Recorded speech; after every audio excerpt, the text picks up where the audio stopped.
Good morning children, once again for class 6। आज फिर कक्षा 6 के लिए साइंस विषय लेकर आया हूँ। इसके पहले भी हम लोग पढ़ चुके हैं।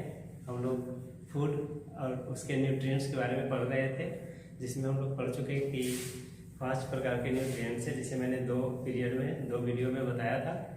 आज उसका लास्ट पार्ट लेकर आया हूँ न्यूट्रिएंट्स का, जिसमें हमें 2 बातों को जानना है। एक है डिफिशियंसी डिजीजेस और दूसरा है बैलेंस डाइट। आइए देखें डिफिशियंसी डिजीजेस क्या है। इसको कहते हैं हीनता जन्य रोग या कुपोषण। इसे मैल न्यूट्रिशन के नाम से भी जाना जाता है, जिसे हम कुपोषण कहते हैं। क्या होता है, हम लोग पढ़ चुके हैं कि ये जो पोषक पदार्थ है, protein, carbohydrate, fats, vitamin, minerals, ये हमारे शरीर के लिए आवश्यक है।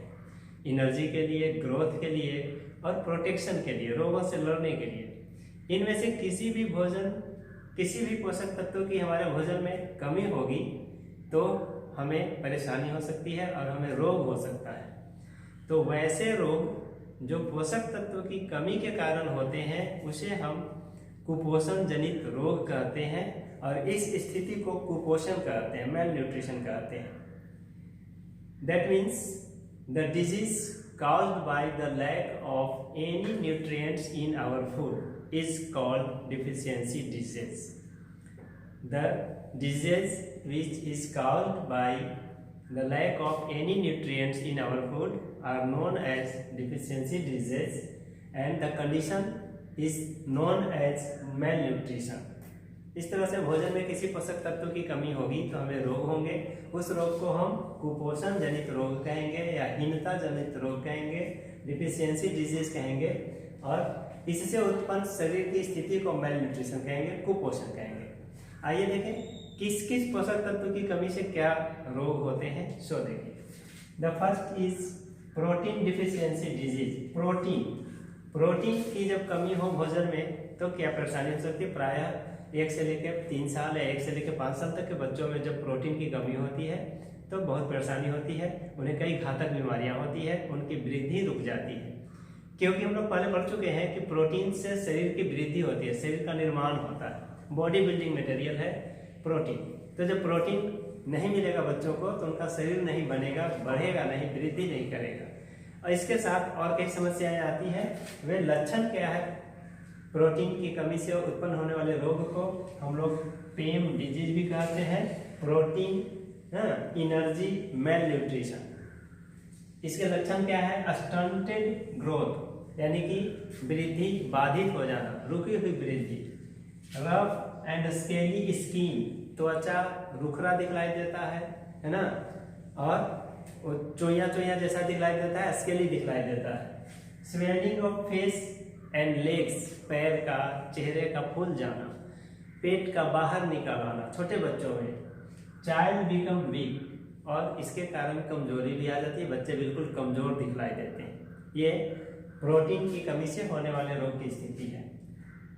दूसरा है प्रोटीन कार्बोहाइड्रेट डिफिशियंसी डिजीज। जब बच्चों को प्रोटीन के साथ साथ कार्बोहाइड्रेट भी नहीं मिलता है, कम मिलता है, तो उन्हें तीसरे प्रकार के, अलग प्रकार के रोग होते हैं। उनके लक्षण क्या क्या है। जब प्रोटीन और कार्बोहाइड्रेट दोनों नहीं मिलेगा तो वृद्धि भी नहीं होगी, और कार्बोहाइड्रेट के कारण उन्हें ऊर्जा भी नहीं मिलेगी, एनर्जी भी नहीं मिलेगी। इसके कारण बच्चे लीन एंड थीन होंगे, बहुत दुबले पतले होंगे। वीकनेस रहेगा हमेशा, बच्चे बिल्कुल कमजोर दिखलाई देंगे। लो वेट, उनका भार बहुत कम होगा, उनकी शरीर की वृद्धि रुकी हुई होगी, शरीर का वृद्धि छोटा हो जाएगा, बिल्कुल growth of the child stop, बच्चे की वृद्धि, शरीर की वृद्धि बिल्कुल रुक जाती है। यह प्रोटीन और कार्बोहाइड्रेट दोनों की कमी के कारण। तीसरा है विटामिन डिफिशियंसी डिजीज। हम लोग पढ़ चुके हैं कि विटामिन और मिनरल भी हमारे पोषक पदार्थ हैं और बहुत इंपॉर्टेंट है। थोड़ी सी मात्रा में ही चाहिए विटामिन और मिनरल्स, लेकिन बहुत जरूरी है। यदि हमारे भोजन में विटामिन की कमी होगी तो उसे हम विटामिन डिफिशियंसी डिजीज की स्थिति जानेंगे।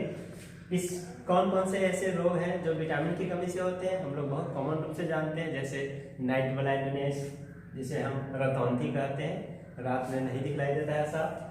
बेरी विटामिन बी की कमी से, रिकेट्स, विटामिन डी की कमी से, विटामिन ए की कमी से, विटामिन सी की कमी से होने वाले जो भी रोग हैं वे विटामिन डिफिशियंसी डिजीज कहे जाएंगे। नेक्स्ट है मिनरल्स डिफिशियंसी डिजीज। मैंने अभी बताया कि विटामिन के साथ साथ मिनरल्स भी हमें चाहिए। ये minerals iron, calcium, potassium, magnesium आदि होते हैं। ये भी बहुत जरूरी है शरीर के लिए। इनकी जब कमी होगी शरीर में तो कुछ अलग प्रकार के रोग होते हैं, जैसे बहुत कॉमन है एनीमिया, खून की कमी। आयरन अगर कम मिलेगा शरीर को तो खून की कमी होती है शरीर में, जिसे एनीमिया कहते हैं। ग्वाइटर यानी कि घेंघा, जब हमें आयोडीन नहीं मिल पाता है तो शरीर में घेंघा नामक बीमारी होती है गले में ना, जिसे हम ग्वाइटर के नाम से जानते हैं। इस तरह से हमारे भोजन में हम लोग पढ़ चुके हैं कि पांचों पोषक पदार्थ प्रोटीन, कार्बोहाइड्रेट, फैट्स, विटामिन और मिनरल्स, इन पांचों न्यूट्रिएंट्स बहुत आवश्यक हैं। अगर इनमें से किसी एक पोषक तत्व की कमी होगी तो हम डिफिशियंसी डिजीज से ग्रसित होंगे। लेकिन अगर हम चाहें तो हम ऐसे रोगों से बच सकते हैं। इसके लिए क्या करना होगा, हमें अपने भोजन में सारे पोषक पदार्थ को लेना होगा। जब हमारे भोजन में सभी पोषक पदार्थ यानी कि protein, carbohydrate, fats, vitamin, minerals उचित मात्रा में मौजूद है, जितना हमें ज़रूरत है। हर व्यक्ति की ज़रूरत अलग होती है, बच्चे की आवश्यकता अलग है, बड़ों की आवश्यकता अलग है, मजदूर की आवश्यकता अलग है। तो शरीर के आकार और काम के आधार पर भोजन की आवश्यकता अलग अलग होती है। फिर भी सभी भोजन में अगर कार्बोहाइड्रेट, प्रोटीन, वसा, विटामिन और मिनरल्स उचित मात्रा में मौजूद हो तो हम इस रोग से बच सकते हैं। और वैसा भोजन जिसमें प्रोटीन, कार्बोहाइड्रेट, वसा, विटामिन और मिनरल्स उचित मात्रा में मौजूद हो तो उसे हम संतुलित आहार कहते हैं, संतुलित भोजन कहते हैं, जिसे हम इंग्लिश में बैलेंस डाइट कहते हैं। Balance diet that contains all nutrients in right proportion for growth and development of the body।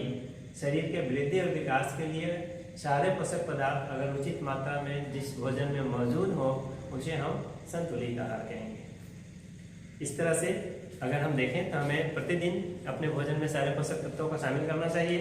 संतुलित भोजन होगा तो हम इन बीमारियों से, परेशानियों से बच सकते हैं। अब इसके बाद आपके लिए कुछ वर्क है, define deficiency disease and balance diet. Deficiency disease और बैलेंस डाइट का डिफिनेशन देना। राइट एनी 4 डिफिशियंसी डिजीज, 4 हीनता जनित रोग का नाम लिखना है। यहाँ पर हम लोग ये जो चैप्टर है हमारा समाप्त हो रहा है। नेक्स्ट टाइम हम नया चैप्टर लेकर आएंगे। आज के लिए इतना ही। Thank you.